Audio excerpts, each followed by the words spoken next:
হাতে আর মাত্র কয়েকটি দিন, তারপর বিদ্যার দেবী সরস্বতী পুজো। বাড়ি ঘরের পাশাপাশি বিভিন্ন স্কুল, কলেজ ও শিক্ষা প্রতিষ্ঠানে পূজিত হবেন বাগদেবী।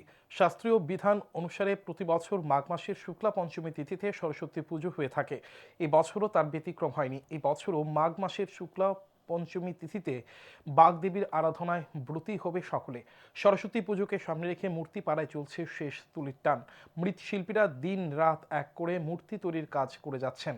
আর মৃৎশিল্পী জানান, এই বছরের মূর্তির চাহিদা ভালোই রয়েছে। মূর্তির দাম বিগত বছরের নিয়ে রয়েছে, তবে মূর্তি তৈরির সামগ্রীর মূল্য আগের তুলনায় বৃদ্ধি পেয়েছে। বিগত বছরের তুলনায় এই বছর সরস্বতী পুজোর সংখ্যা বৃদ্ধি পেয়েছে।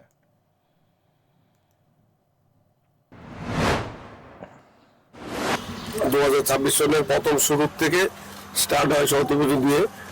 তারপর ধরেন সরস্বতী পুজো অন্যান্য পুজোর তুলনায় সরস্বতী পুজোটা একটু আগরতলা একটু জিমে তালেই হয়। স্কুল কলেজ যা আছে তাগুলো হয়। ওইসব কাস্টমার সবই এসছে, যারা যারা প্রতিবার আমার থেকে নেয়। বাড়িঘর ঠাকুরটা একটু কমিয়ে ফেলেছি, কারণ বোঝা যাচ্ছে না কিছু এইবার মার্কেটে কিরকম যাবে।